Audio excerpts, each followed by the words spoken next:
That's right, Monkey Island News. There is a very exciting interview from Mix and Mojo that just came out. The game comes out this coming Monday, so we're going to go over that. And then later in this week, we will have information on all this fun stuff on from IGN doing Monkey Island Week. So look forward to that. I'm your host, Matt Bradley-Tschirgi. Let me open up the chat here on the side so I can respond to messages if we have any, which is good. And I will do a tweet real quick to promote this, and then we'll get started proper.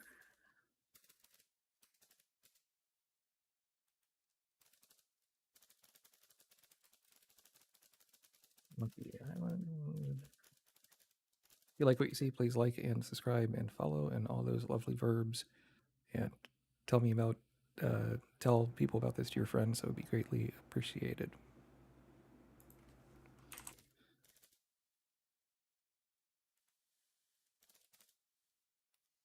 So let's go.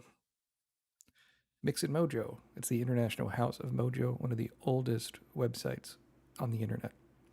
And they did a great interview with the two main designers of Return to Monkey Island, Ron Gilbert and Dave Grossman.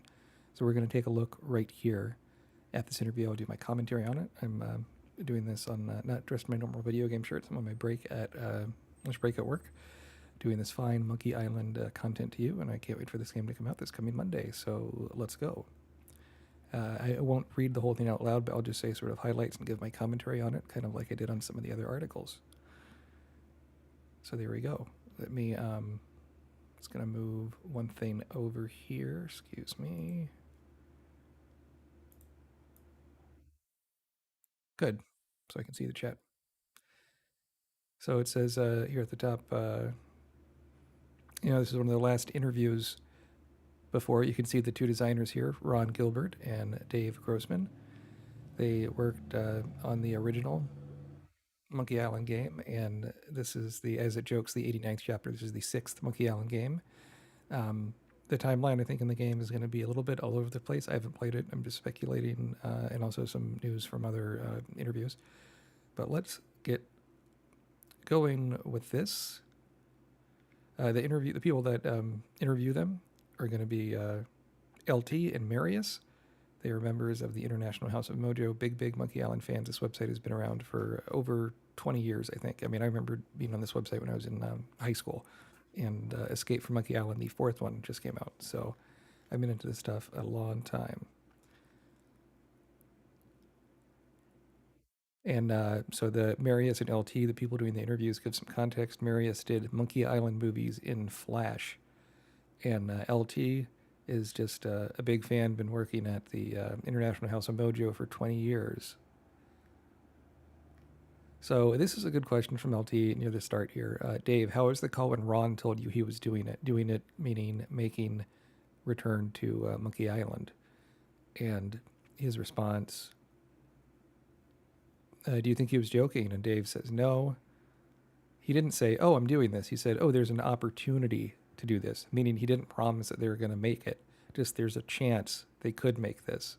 Would you want to do it? And I think that's a great way when you're trying to get collaborators in a project, is to say, would you be interested in this? Not, we're doing this, you want to be part of it, right? It's sort of more of an invitation. It's more polite. It even, I think, implies a little bit of self-doubt or humility from Ron Gilbert, and that he didn't want to do it solo. He wanted to get the old band back together, as the Blues Brothers said, and put this new one out. So, and it mentions this too. Ron was a little hesitant at the time. He's like, well, but the fan expectations, and what if we don't got it anymore? What if we have nothing to say? And so they actually had to have a summit meeting where we got together and did some creative work and figured that we did have something new we wanted to say with this one. And that's important, because why do a sequel, I think, unless you're going to do something new? If you just want nothing but references and throwbacks to the old jokes, to the goofy, the past going on, then it just isn't going to work, isn't going to make sense. So let's keep on going here. I have to be mindful of the time I have to do this. This will be a little bit quicker than some of the videos. But the one this weekend on the IGN Monkey Island week will be longer because that's five big articles and videos and things. So as we go about Dave Grossman, he did work on Tales of Monkey Island when he worked for Telltale Games. That was the 5th game, the last game in the series.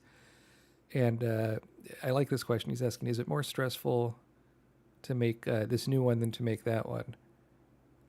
And Dave Grossman says, yeah, the prep for that was awful. I didn't have any advance warning. I just went to the office and they said, we're going to make a new Monkey Island. And he said, well, okay, are we going to call Ron, meaning Ron Gilbert, the original, the main guy behind the first 2 Monkey Island games? Oh, no, you can't talk to Ron about it. No one can know you're making this. And he was, kind of forced into it instead of invited into it. Not that he wouldn't have wanted to make a Monkey Island game, but it wasn't like something he could think about. And, it wasn't ideal circumstances in which that first game was made. But sometimes that's what happens. Like you get as a publisher, you get a license and you have a deadline and you have to put the pedal to the metal, even if it's maybe not the thing you'd want to make right away at that time. So this is interesting here. It talks about, so Telltale had scooped Ron Gilbert in some way because Ron Gilbert had done a blog saying he had, I don't think it's up anymore because he kind of reset his website, Grumpy Gamer, but he mentioned he'd been trying to do a Monkey Island game and buy the rights or do it his way. He's poked at it over the years, but I didn't know. I mean, when he called me up about it and told me about Tales, that was the first I'd ever heard about it. And Dave's response, yeah, and they were worried, I think, about, because there was something that was not quite closed about the deal, they were worried about messing it up. And they couldn't understand what it could have been, but he was working on another game at the time. Yeah, and Ron Gilbert, they mentioned this, he's working on Death Spank, which was sort of a comedic Diablo game that was, it was either released in 2 parts or had like a sequel or something really shortly after the original. And it was, Ron Gilbert was working on something. He had to be told about a new Monkey Island game secondhand, which, I mean, he doesn't own the rights, to be fair. But to learn about that you're trying to do it, and then Telltale Games, which was full of LucasArts employees, was doing it without you, that had to kind of sting a bit or be a bit of a surprise and sort of put the kibosh on his efforts at that time of doing a new Monkey Island game. Now, of course, Ron Gilbert was a consultant. I think he's called like Monkeyologist or something in the credits. But still, that is good to know. That's worth noting. Let's keep on going here. This is a very meaty interview, and I encourage everyone to read the whole thing. I'm just doing the highlights of it. So this is good. This is referring to, I hear Ron on the 30th anniversary stream of Monkey Island you did with the Video Game History Foundation, how quickly you could iterate ideas into old games in Scum. Yeah, that video is really cool to check out because the person doing the interview had access to the Monkey Island code and on the fly shows how you can change dialogue and puzzles and things with the Scum engine, with the programming and so forth back then. And they're talking about how game development is different now. As Dave Grossman said, you can't just put the dialogue in. Someone has to do voice recording and that sort of a thing. So is it trickier now? What he's getting at, is it trickier now to add new things to the game at the last second, see if they work? Or are the voices done later? How does that... And Ron jumps in here and says, we try to record the voice actors at the very last minute because once you have voice actors in the studio, you have time is money, as the old saying goes, right? You pay them, and then there's also the studio time that you're paying for, and you want to do it in a studio to get the best possible quality, especially now that it's a few years after COVID-19 started, so more studios and so forth are opening up. People don't have to record things in their closet anymore. So you record until the very last minute, and that leaves them more time to write the jokes and kind of perfect everything as much as you can. That doesn't mean you don't let actors improvise or anything, but it's just, that's a smart way to do it as far as I'm concerned. And Dave makes this great point here. They thumbnailed things early, so by the time we got to recording, the game has been playable from beginning to end for about a year. So what I'm guessing he's getting at is there's like a version of the game just like with stick figures, or it even could be done as a sort of simple website or a choose your own adventure thing. So you can prototype, see how the puzzles, see how the flow of the game goes, see how the puzzles are, see how the dialogue is really early on from beginning to end and have context in that. And the more time you have with testing, and this is true of a game and with software, and I've tested professionally on both, the earlier you can get the people testing it and the more hands you can get on it, the better the end game is going to be. Because testing is something where there's never enough time, as I kind of mentioned in another video. So they did do some play testing with friends that were close to them. Some were big fans, some were people that had never heard of it because they wanted both perspectives. Again, that's really really smart. There are going to be some spoilers in here from this interview, so I don't know how they line up with the final game. I haven't played it. I'll be playing it right with you when it comes out this coming Monday on International Talk Like a Pirate Day, which is on the 19th of September 2022. So let's keep on going. So LT is asking here, any sections of the game, meaning Return to Monkey Island, the new one, that have been in your head for 30 years or so, or is it kind of a blank slate? And Ron says, no, it's a blank slate. When we finished Monkey 2, I had a rough idea for Monkey 3, which was Guybrush goes to hell and Stan is there. And that's it.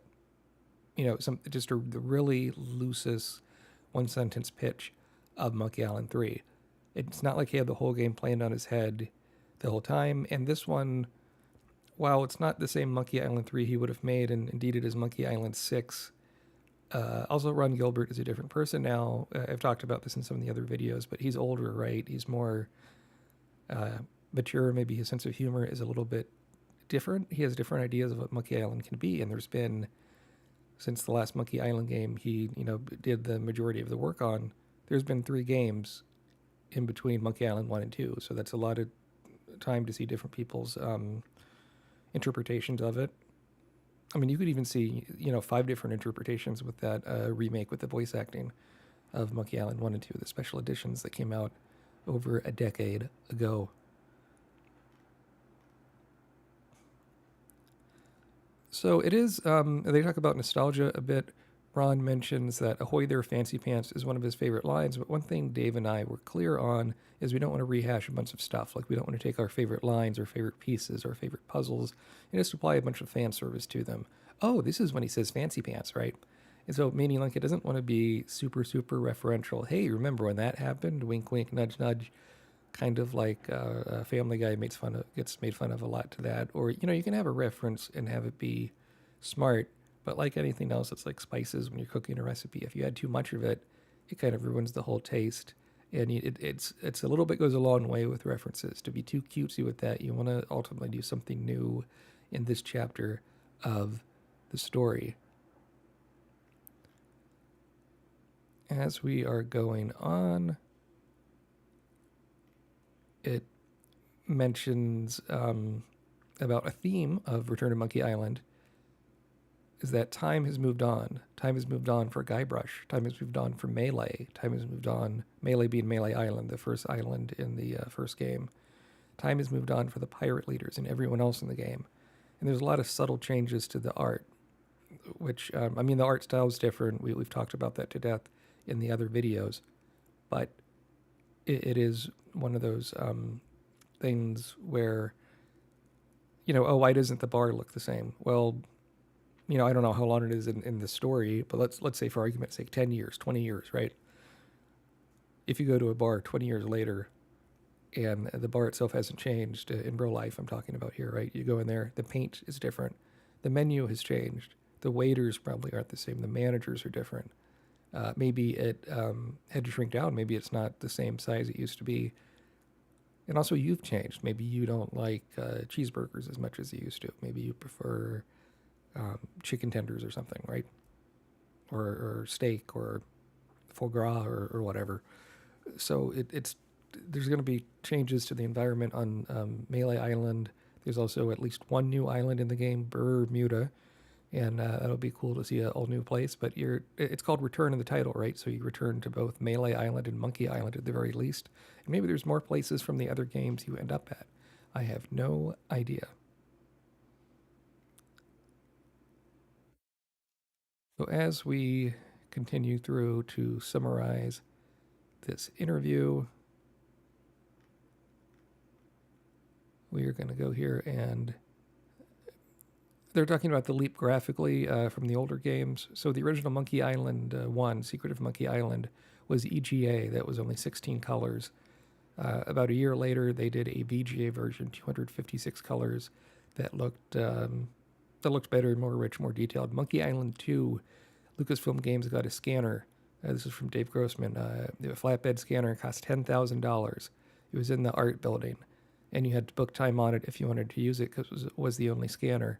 And so they would have the artists like Steve Purcell and Peter Chan do these drawings with Sharpie and paintings and things and scan them in, and then that would be the backgrounds.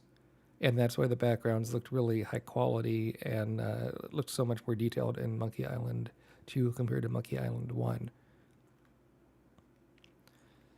And of course, you didn't have voice acting in those ones because it was before you had CD-ROM, which could give you the storage space, frankly, to have voice acting voices in games. It was all text that you read on the screen. So that we got to have the voices in the special edition remakes was a real nice touch, I think.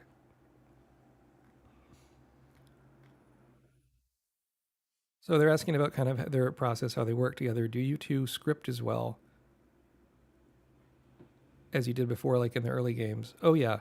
And Ron is saying, yeah, that's one of the reasons I'm excited about having Dave on the project because I know he can program, he can script, and having him not be a writer that's off delivering but can implement the stuff and find the bugs and stuff was useful. Right. So if you've worked with someone and you work with them again, you kind of know how they're going to work. You kind of have a shorthand of dialogue. You can trust them to get the job done. To train people up from scratch takes a really long time, and it's part of why you might call it churn or turnover, or it's basically people quitting at places, especially for where it's software or game development is really difficult because it can take 6 months to a year, sometimes more, just to get a hang of the program that you're working on. And that's knowledge you can't really take with you to other places. So that these people, they have a working relationship and can do their same kind of writing, revising stuff as they used to is really, really neat. So as we go on, I think we can move on to part 2 here. They do mention, with this new game, it was really hard to keep it secret. Everyone that came on the project had to sign an NDA. NDA is non-disclosure agreement. That means if you break it, i.e., go and leak to the press or the internet or even, to your friend and it gets out to the public. Oh, I'm working on this game and I'm working on the next Monkey Island 6. It means they could have been sued for it. It can blow the release of the whole game. It can, there's a lot of, and you do that to make it a surprise, to make the game have the maximum launch so we can get the maximum sales when it comes out. And they talk about because of COVID happening, you couldn't just have random people peeking over. So let's go on to part 2 and do some more summaries. And this has some really interesting things, including about the endings. Again, spoilers are here as I'm kind of summarizing my this article and giving my reaction to certain things in it.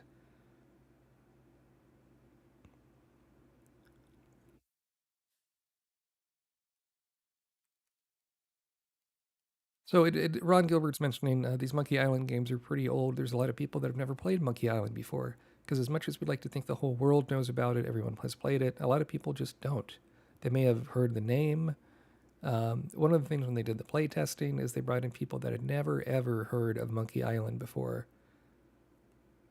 And it's not even that they hadn't played them; they didn't even have any preconceptions of what the game is. And it mentions one of these groups of complete newbies playing the game. And you want to have new people playing a game or new people using software when you're testing it to get a fresh set of eyes and thought on the project. I think one of the groups got to the end of the game and really misinterpreted what we were saying. And that's an ambulance. Hold on. It's fun living next to a street, isn't it? I think one of the groups got to the whole end of the game and really misinterpreted what we were saying because they had none of that background, but they loved what they thought we were saying, which I thought was interesting because they were super happy with the ending. oh my God, this means X, Y, and Z. And we were like, no, it doesn't.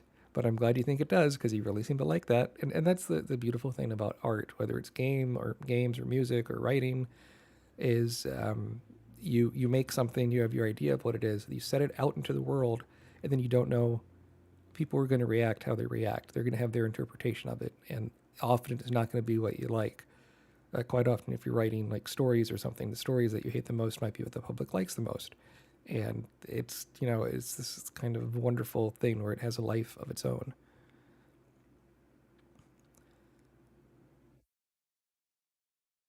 So as you talk, they talk about the start of Return to Monkey Island.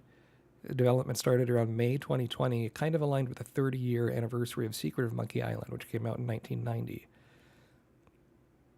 And there's other streams of him and stuff, like the Video Game History Foundation thing we mentioned previously, about him talking about Monkey Island while at the same time secretly working on Monkey Island 6, which I think is really cool.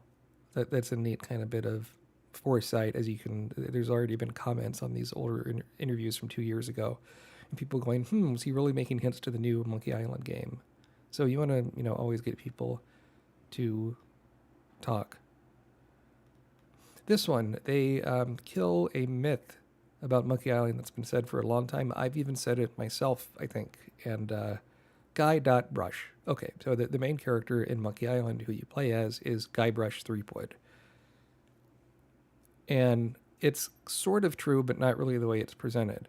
So what happened is Steve Purcell was doing the pixel art on the main character, and he didn't know the name, so he put Guybrush as the name. Over the years, that got turned into, it was the file Guy.Brush.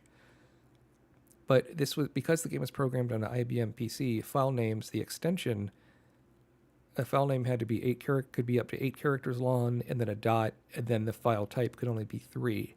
Meaning, like if it was a Word file, it would be .doc, short for document. In this case, the original file name Guybrush was guybrush.lbm, because they were using, I think, Deluxe Paint 2 or something like that for the graphics. Why do I remember this shit? I have no idea.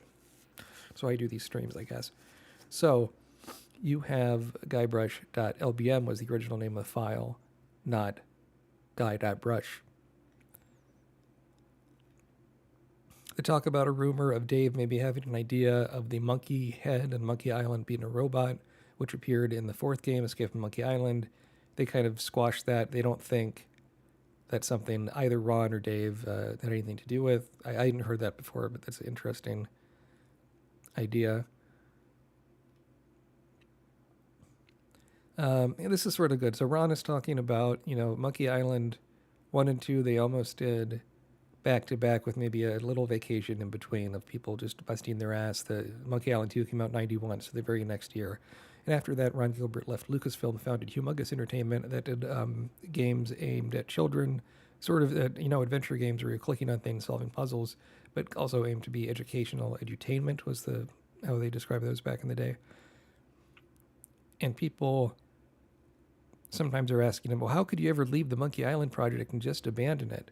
And he mentions, well, I did it because it was just a game. And this is true. You work on games professionally. I worked briefly for a game publisher and developer, and it is a thing where at a certain point it's a job, and a game is a product you're trying to get out the door. And not that what you're working on is a widget really, but at the same time it's different when you're in the thick of it working on something as opposed from the outside. Like, it's this magic precious thing, and it's like everyone busted their ass. There's this thing that's coming out as a game, and guess what? After that, we got to come out with another game and another game. We got to keep feeding the beast, right? So, one of those things. But I think that's he wasn't really aware of the cult status of Monkey Island until maybe like 2002, 2004 when he started his blog, Grumpy Gamer, and Dave left after Ron did in '94. Later, coming back for Telltale Games. Mark Ferrari did a lot of the artwork. There's good interviews with him online. He did artwork on the original Secret of Monkey Island. This clears up. So why was Ron's website and his Twitter handle, a Grumpy Gamer? And the reason was in the late 90s, he decided to register a URL. And this is when he was working at Humongous Games, his company. And they wanted to have a website that reviewed game reviews. I still think that's a good idea. They wanted to review the reviews of the games. And we thought this was funny, right? So I registered grumpygamer.com because that's what it was going to be. And then he forgot about it. And then when he started his blog, he's like, oh, I've already been paying. At the time it would have been maybe like $10 a year. It was cheaper back then for a URL, $10, $8, something like that. And he's like, oh, I'll just use this one for my blog instead of rongilbert.com or, paying money for a new one. Um, so they talk about reviews for a bit. They talk about their houses, basements, things getting flooded, and all these old game boxes and treasures just getting ruined with the water. They talk a bit about the Mix and Mojo website, which is this International House of Mojo site this interview is on. This is interesting, but I want to focus more on the return of Monkey Island stuff here.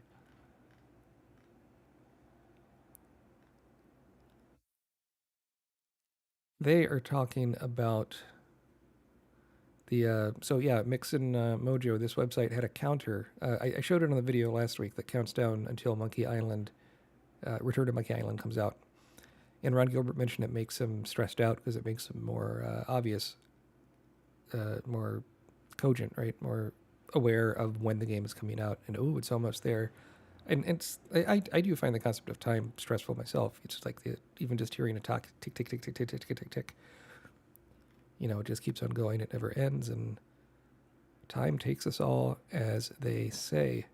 So here they talk about the ending. This is some sort of spoiler material. They don't say what the ending is, but in reference to Monkey Island 2 had kind of an infamous ending that people still argue about today. And Marius, one of the people doing the interview, says, what's important for me, like if the end credits roll, I would like to think, I don't know what's going on. I'm thinking of Twin Peaks Season 3. Twin Peaks, one of my favorite TV shows in Season 3. In fact, all the seasons had kind of endings that kind of like, what the hell? What? No, we got to watch the next episode. And so Ron says, I think you'll be happy to know, I think the ending, there's a lot of interpretation. And then this is important. There are 5 variations on the ending depending on things you did. And they all kind of have different interpretations. So I think you will find that good. 5 variations. So I'm wondering if this means if you solve puzzles in a certain way early on in the game, maybe it's a literal menu towards the end where you're making a dialogue choice. And depending on that, that just affects the final few lines of dialogue. There's a lot of different ways games do endings. And I can't wait to see what Return to Monkey Island does with those. So, I mean, that's it. I did, kind of a quick high-level summary of this. Even though it's 2 pages, if you print the whole thing out, it's probably more like 6 or 7 pages. This very lengthy, excellent interview with Ron Gilbert and Dave Grossman on the International House of Mojo. Check out the description for the link to this site. Later this week, I'll be doing a video on IGN's Week of Monkey Island. They have a lot of videos showing some gameplay mechanics like the in-game hints and other, sort of like the history of the series, other things like that. Those would be really fun to talk about. We'll do that in a big video later this week. I'm at Bradley-Tschirgi. Follow me on Twitter at MATWPT. Like, subscribe, all those things to what you're watching right now. Post comments if you like it. And I will catch you later. Have a good one. Bye.